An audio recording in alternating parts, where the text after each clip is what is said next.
चलिए देखिए आज हम लोग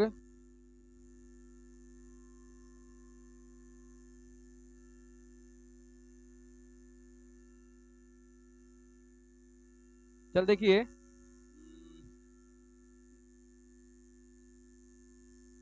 कौन सबसे पहले पूरा समझ लीजिए उसके बाद बताइएगा। ठीक, पहले देख लीजिए। सबसे पहले देखिए गोलीय है ना, गोलीय दर्पण से संबंधित विभिन्न पद है ना, गोलीय दर्पण से संबंधित कुछ बात जानेंगे हम। अभी से उतारोगे तो समझ में नहीं आएगा, पहले समझ लीजिए। ठीक, और स्टॉप राइटिंग कीजिए। चल देखो यहाँ सबसे पहले हमको जानना है इसमें वक्रता है ना, केंद्र, वक्रता केंद्र। हम पहले किसके बारे में जानेंगे? वक्रता केंद्र के बारे में जानेंगे, ठीक ना। किसके बारे में? वक्रता केंद्र के बारे में जानेंगे। तो देखिए वक्रता केंद्र किसको बोलते हैं? क्या हुआ आए? देखिए गोलीय दर्पण के जिस खोखले, गोलीय दर्पण जिस खोखले गोले का एक भाग होता है ना, बताया था ना कि कांच के एक भाग होता है ना। तो उस गोले के केंद्र को ही हम क्या कहते हैं? वक्रता केंद्र कहते हैं। और इसे सी से सूचित किया जाता है, सेंटर बोलते हैं ना हम लोग। ठीक है। अब तो देखिए यहाँ पर देखिएगा ये बीच में, ये बीच में है ना, देखिए यही है, ये जो बीच वाला है इसी, यही है वक्रता केंद्र। क्लियर हो गया? सब चित्र, यही चित्र में हम सबके दिखाएंगे। एगो देखिए ये आपका अवतल दर्पण है, ये क्या है? उत्तल दर्पण है। ये खोखला है ना, ये क्या है? खोखला गोला है कांच का। और इसी में से देखिए काटल गया, इतना मान के चलिए, इतना पेंट कर दिया गया तो ये अवतल दर्पण बन गया, इतना पेंट अंदर से कर दिया गया तो ये उत्तल दर्पण बन गया। समझ गए? अब इसमें जो बीच में जो सी है, जो केंद्र के काम कर रहा है, हम लोग वृत्त खींचते हैं तो बीच में एक सी होता है कि नहीं? तो उतने दूरी को इसमें हम क्या बोलेंगे?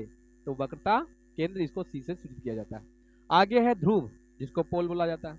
गोलीय दर्पण के ज्यामितीय केंद्र को दर्पण का ध्रुव कहते हैं, इसे पी से सूचित किया जाता है। कहने का मतलब है कि जहां दर्पण के है ना, ये दर्पण के जहां पर है ना, देखिए ये दर्पण के ये जो आपका एक काट रहा है जिसको मुख्य फोकस बोला जाता है, तो ई बिंदु को क्या बोलते हैं? क्या बोलते हैं? ध्रुव बोलते हैं। क्या बोलते हैं? ध्रुव। यहीं से सब दूरी नापल जाता है ना, यहीं से सब दूरी हम नापते हैं, है ना। ये देखिए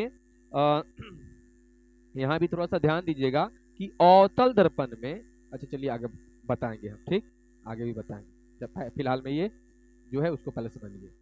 तो ये तो ध्रुव हो गया, यानी कि ये पी को हम क्या कहते हैं? ध्रुव कहते हैं। जहां दर्पण पर ये टकराया मुख्य अक्ष है तो वहां पर पी बना, है ना। इसको जो है क्या बोलते हैं हम? ध्रुव बोलते हैं। आगे है मुख्य अक्ष या प्रधान अक्ष।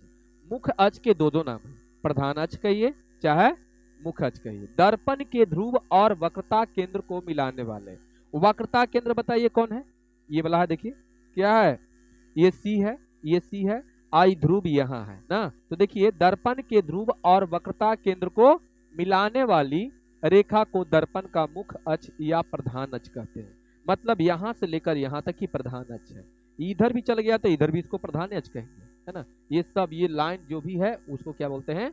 प्रधान अक्ष बोलते हैं। समझ गए? क्या है? बोलिए। अच्छा चलो देखिए यहाँ तो देखिए दर्पण का द्वारक, अब हम जानेंगे दर्पण का द्वारक। दर्पण के द्वारक किसको बोलते हैं? तो दर्पण की चौड़ाई दर्पण का क्या कहलाता है? हाँ दर्पण के, वो लाइए तो लाइए।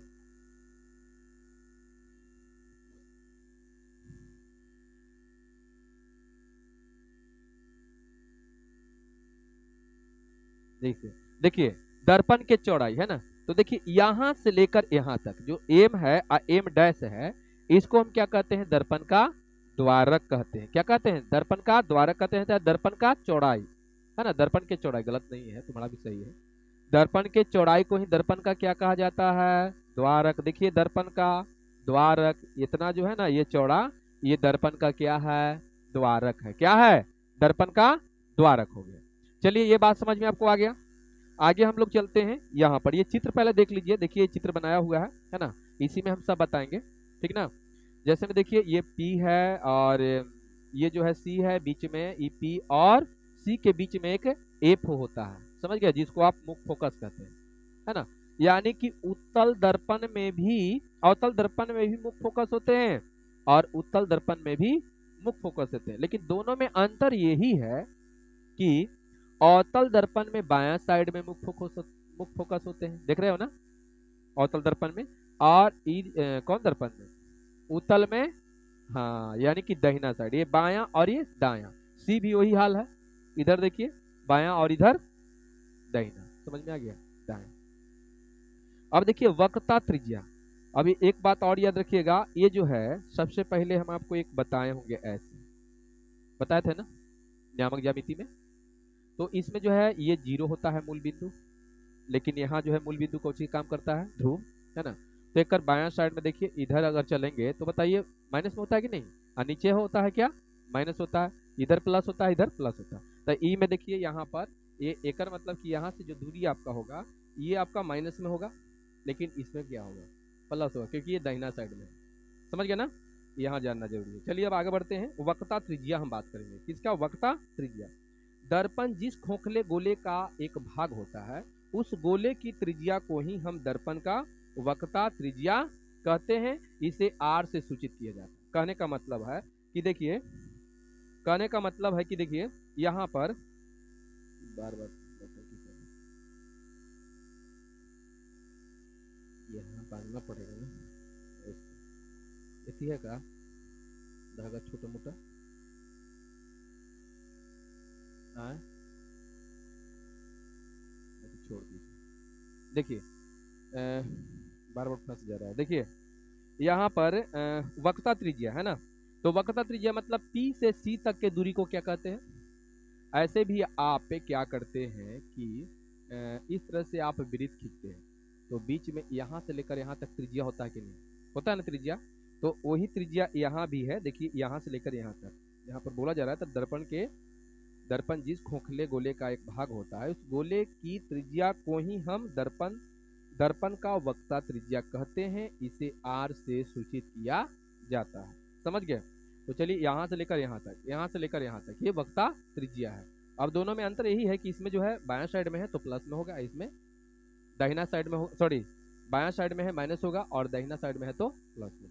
चलिए आगे है अवतल दर्पण की मुख्य फोकस, है ना। अवतल दर्पण की मुख्य फोकस, अवतल दर्पण के मुख्य अक्ष के, है ना, समांतर और निकटवर्ती, नजदीक में, है ना, सभी आपतित किरणें परावर्तन के बाद मुख्य अक्ष पर, है ना, मुख्य अक्ष पर एक बिंदु पर, मुख्य अक्ष पर एक बिंदु पर, है ना, क्या होती है, अभिसरित होती है, मतलब मिलती है।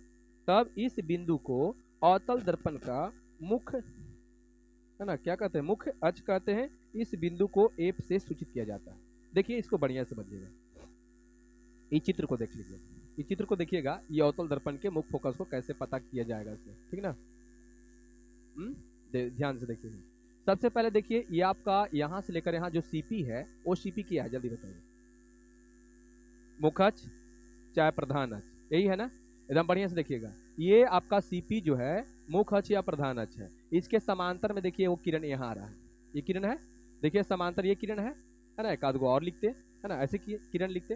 तो जो मुख्य अक्ष के समांतर जब अवतल दर्पण में किरण जो है परावर्तन के बाद जिस बिंदु पर मिलती है, देखिए सब जमा हो रहा है एफ पर, देख लीजिए सब एफ पर जमा हो रहा है। नीचे भी देखिए एक और समांतर, ये जो है ना सीपी के समांतर एक रेखा ये वाला खींचे, टकराया, देखिए कहाँ गया। यहाँ भी देखिए समांतर है, कहाँ टकराया, एफ पर मिल रहा है कि नहीं। तो सब एक बिंदु पर जहां पर मिल रहा है, सबको इसे बनाया हो चित्र में, ऐसे ही बनाया हो ना, इधर उधर गलती मत कीजिएगा। तो जहां बिंदु पर मिल रहा है यही आपका अवतल दर्पण के क्या है, अवतल दर्पण के क्या है, ये मुख्य फोकस है। बात समझ में आ गया, मुख्य फोकस है, ठीक है। जब अवतल दर्पण के हम मुख्य फोकस जान गए, तो अवतल दर्पण के मुख्य क्या बोलते हैं, फोकसांतर भी जान जाएंगे, चाहे फोकस दूरी भी जान जाएंगे। कैसे, तो देखिएगा अवतल दर्पण के मुख्य अक्ष के, है ना, मुख्य अक्ष के समांतर, और ये तो मुख्य फोकस हो गया ना, वहां देखिए फोकसांतर या फोकस दूरी। तो देखिए ध्रुव और मुख्य फोकस के बीच की दूरी को फोकस दूरी या फोकसांतर कहते हैं, है ना। यानी अवतल दर्पण में कहां से, अवतल दर्पण में देखिए पी और एफ है, पी और एफ के दूरी को ही क्या बोलते हैं हम, फोकस। जैसे देखिए यही ना है, तो बताइए यहाँ से ये तो आपका, यहाँ से ऐसे लिखेंगे ऐसे, देखिए यही ना आपका है, देखिए तो एफ है कि नहीं, देख लिए यहाँ पर भी शो कर दिए हैं हम। तो देखिए यही आपका फोकस दूरी है, कहाँ से लेकर, तो अवतल दर्पण के ध्रुव से मुख्य फोकस के दूरी को क्या कहा जाता है, फोकस दूरी चाहे फोकसांतर कहते हैं। तो बताइए ये आराम से आगे कि नहीं, ये समझ में आ गया। लेकिन इसमें बताइए अवतल दर्पण में जो फोकस दूरी होगा वो माइनस में होगा कि प्लस में होगा, इसके साथ साथ हम बताते जा रहे हैं, माइनस में होगा कि प्लस में, माइनस में होगा। क्यों माइनस में होगा, क्योंकि बायां साइड में है ना। चलिए ये बात समझ में आपको आ गया। अभी कैसे कैसे चित्र बनाया समझ में आ रहा है ना सब। देखिए समांतर जा रहा है, समांतर पहले खींच लो, देखिए समांतर खींच लिए और सब के भेज दीजिए एफए पर, समझ में आया, सब के एफए पर सब जाएगा बिल्कुल। इसको थोड़ा सा तो नहीं स्पष्ट लिखिए, बढ़िया से प्रेस लिखिएगा, ठीक। आगे हम बात करते हैं उत्तल दर्पण के फोकस, है ना, उत्तल दर्पण के मुख्य फोकस, मुख्य फोकस ना। हाँ याद रखिएगा कि अवतल दर्पण के मुख्य फोकस को बड़ा यानी कि कैपिटल एफ से, एबीसीडी के बड़का एफ से सूचित करते हैं और फोकस दूरी को केवल छोटका एफ से सूचित करते हैं। हाँ स्मॉल वाला से करते हैं, समझ गए। दोनों के फोकस दूरी को स्मॉल से ही करते हैं और दोनों के मुख्य फोकस को कैपिटल एफ से करते हैं, यानी कि एबीसीडी के बड़ा एफ से। चलिए देखिए अब यहाँ पर देखिए उत्तल दर्पण में जब मुख्य अक्ष के समांतर निकटवर्ती किरणें उत्तल दर्पण पर पड़ती है तो परावर्तन के बाद, है ना, परावर्तित सभी किरणें मुख्य अक्ष पर एक बिंदु से आती हुई प्रतीत होती है ना।